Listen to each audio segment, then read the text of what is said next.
பாடல்கள் 3 டிஸ்கில் இன்றைக்கி வந்து வெளியிட்டிருக்கோம். எல்லாமே இன்றைக்கி செஞ்சுருக்கோம். இன்றைக்கி மாலை வரைக்கும் வருகின்ற அனைவருக்கும் தலைமை கழகத்தின் சார்பாக உணவு அளிக்கப்படும். எங்கள் பத்திரிகை நண்பர்களாகிய உங்கள் அனைவருக்குமே கேப்டன் பிறந்தநாளுக்கு நீங்கள் வந்ததுக்கு உங்களுக்கு நன்றி. ப்ரெஸ் மீட் முடிஞ்சோடனே நீங்கள் எல்லாரும் சாப்பிட்டுட்டு போகணும்னு நான் கேட்டுக்கிறேன்.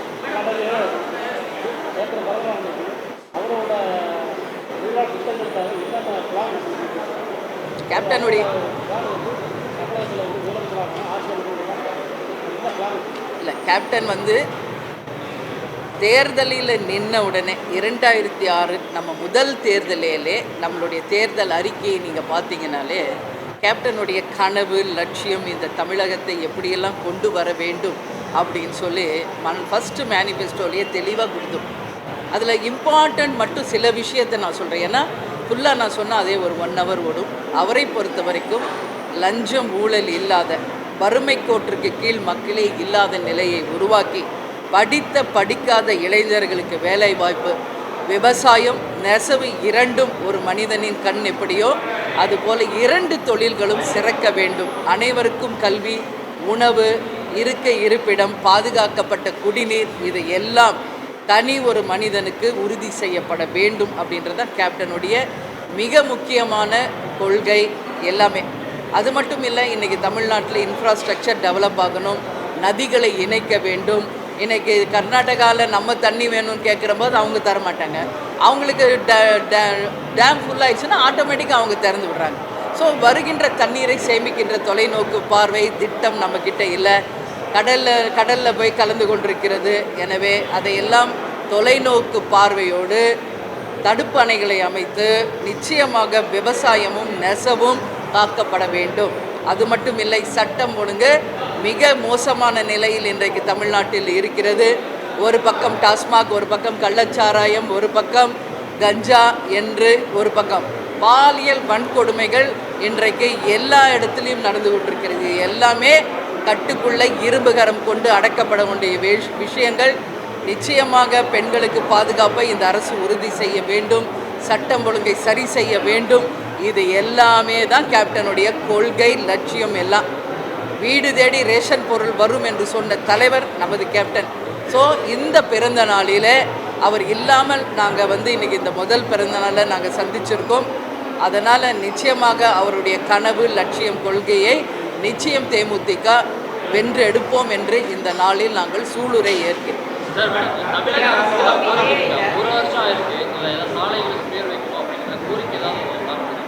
இல்லை, நாங்கள் எந்த கோரிக்கையும் யார்ட்டையும் வைக்கலைங்க. ஏற்கனவே கேப்டன் மறைந்த போதே வந்து பொது இடத்தை அரசாங்கம் ஒரு இடம் நினைவேகமாக தரணும்னு சொல்லி கேட்டாங்க. அதுக்கே இன்னும் கவர்மெண்ட் ஒன்றும் சொல்லலை. அது மட்டும் இல்லை, இன்றைக்கி பாருங்கள் 2000-3000 பேர், இன்றைக்கெல்லாம் 10,000 பேர் வந்திருக்காங்க. இன்றைக்கி வந்து ரோட் கிராஸ் பண்ணுறாங்க. எல்லாம் எந்த பாதுகாப்பும் கிடையாது. பல தடவை நாங்கள் வந்து தலைமை கழகம் சார்பாக கொண்டு போய் மனு கொடுத்துருக்கோம். ஒரு சிக்னல் பாயிண்ட் வைங்க, ஜீப்ரா கிராசிங் வைங்க, பப்ளிக் வந்து யூஸ் பண்ணுறதுக்கு பப்ளிக் டாய்லெட்ஸை அவுட் சைடில் கொடுங்க. இந்த மாதிரி பொதுமக்களுக்கு பல வாட்டி நாங்கள் மனுவாக கொண்டு போய் கொடுத்தாச்சுங்க. இது வரைக்கும் செவிசாய்க்கப்படவில்லை. நீங்கள் சொல்கிறீங்க தெருவுக்கு கேப்டன் பேர் வைக்கணும்னு. அது மட்டும் இல்லை, இன்றைக்கி பார்த்தீங்கன்னா கேப்டன் எதிர்கட்சி தலைவராக இருந்தப்போ பாதுகாப்பு கொடுத்தாங்க வீட்டுக்கு. இப்போது எதற்காக நாம் கேப்டன் வில்லம், அதே மாதிரி தமிழிசை சவுந்தரராஜன், அது மட்டும் இல்லாமல் செல்வ பெருந்தகை போன்ற பல பேர் வீட்டில் சற்றேறக்குரிய 10 ஆண்டுகளாக கொடுக்கப்பட்ட பாதுகாப்பு, போலீஸ் பாதுகாப்பு திரும்ப பெறப்பட்டிருக்கிறது. எதற்காக இது திரும்ப பெற்றாங்க என்பது எங்களுக்கு புரியல. எந்த இன்டிமேஷனும் இல்லை, எதுவுமே இல்லை. திரும்ப பெற்றதுன்னு கூப்பிட்டு போகிறாங்க. இன்றைக்கெல்லாம் நம்ம வீட்டாண்டை நீங்கள் பார்த்தீங்கன்னா சற்றேறக்குறைய ஒரு இந்த 3-4 நாட்களாக மக்கள் வந்து எக்கச்சக்கமாக வந்துக்கிட்டு இருக்காங்க. இன்றைக்கி பெண்களுக்கு, இன்றைக்கி வந்து தலைவர்களுக்கே பாதுகாப்பு இல்லாத ஒரு சூழ்நிலை தமிழ்நாடு முழுக்க இருக்கிறது. அப்படி இருக்கும் பொழுது ஏற்கனவே இருந்த பாதுகாப்பை திரும்ப பெற வேண்டிய அவசியம் என்ன அப்படின்னு தான் நாங்கள் வந்து தலைமை கழகத்தின் சார்பாக நாங்கள் தமிழக அரசை கேட்குறோம். கேப்டன் வந்து எதிர்கட்சி தலைவராக இருந்தப்போ அரசாங்கம் கொடுத்த இன்னோவா, அரசாங்கம் கொடுத்த அனைத்தையும் எங்களுக்கு வேண்டான்னு சொல்லி திருப்பி கொடுத்தவர் தான் கேப்டன். அதனால் நாங்கள் ஒன்றும் அதை எதிர்பார்த்து இல்லை. ஆனால் ஒரு அரசின் கடமை என்பதை இங்கே நான் வலியுறுத்துகிறேன். இன்னைக்கு சாலிகிராமத்தில் இருப்பது 2 பெண் தலைவர்கள். ஒன்று தேசிய முற்போக்கு திராவிட கழகத்தின் சார்பாக நான், இன்னொன்று பாரதிய ஜனதா கட்சியினுடைய 2 ஸ்டேட்டுக்கு கவர்னராக இருந்த திருமதி தமிழிசை சவுந்தரராஜன் அவர்கள். எந்த இன்டிமேஷன் இல்லாமல் நைட்டாக அவங்க கூட்டு போகிறாங்க, திரும்ப பெறுகிறார். என்ன அவசியம்? இன்னைக்கு போலீஸ் எல்லா இடத்துலையும் ஆளுங்கட்சியை சேர்ந்தவங்க வீட்டிலலாம் ஆயிரக்கணக்கான போலீஸ் நிற்கிறாங்க. ஏற்கனவே இருந்த போலீஸை ஏன் திரும்ப பெறுகிறீங்க? அதனால் இது நிச்சயமாக கட்சியினர் அனைவரும் கேள்வியாக எழுப்புகிறாங்க. இதை கவனத்துக்கு கொண்டு செல்கிறோம். கொடுப்பதும் கொடுப்பாததும் தமிழக அரசினுடைய பொறுப்பில் நாங்கள் விட்டுவிடுகிறோம். நான் இப்போ எங்கள் டாய்லெட்டில் தான் அவங்க எல்லாம் யூஸ் பண்ணுறேன். பார்க்கலையா நீங்கள்? பேக் சைட் பாருங்கள், மென் விமன் போட்டு பப்ளிக் டாய்லெட் மொத்த ஜனங்க நம்ம கட்சி அலுவலகத்தில் தான் பயன்படுத்திகிட்டு இருக்காங்க. இது திருமண மண்டபமாக இருந்த ஒரு இடம்.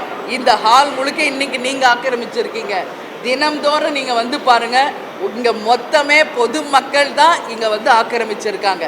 இவங்களுக்கு ஒரு பாதுகாப்பு, ரோட் கிராஸ் பண்ணும்போது எந்த பாதுகாப்பு இல்லை, ஜீப்ரா கிராசிங் இல்லை, ஒரு சிக்னல் இல்லை, எதுவுமே இல்லை. மக்களுக்காக தான் நாங்கள் கேட்குறோம். எதுவும் அரசு சவிசாய்க்கல.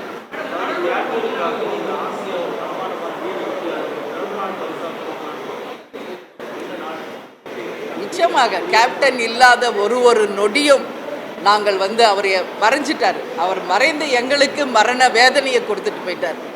ஒவ்வொரு நொடியும் கேப்டன் இல்லாத அந்த தருணங்களை நாங்கள் அனைவருமே இன்றைக்கி மிக மிக துயரத்தோடு நாங்கள் எதிர்கொண்டிருக்கோம். இனி எங்கள் வாழ்நாள் முழுவதும் ஒவ்வொரு நொடியும் கேப்டன் இல்லாத அந்த தருணங்கள் எங்களுக்கு மரண வலியை தான் தருது. கேப்டனுக்காக ஒரு வீடு கட்டப்பட்டது. வெகு விரைவில் அவர் அந்த வீட்டில் அவர் வாழலைன்ற ஒரு மனக்குறை நான் வாழ்ந்த காலம் நிச்சயம் எனக்கு இருக்கும், என் பிள்ளைகளுக்கு இருக்கும். வெகு விரைவில் அந்த இல்லம் கேப்டனுக்காக நாங்கள் திறப்போம் அப்படின்றத இந்த நேரத்தில் நான் தெரிவிச்சுக்கிறேன்.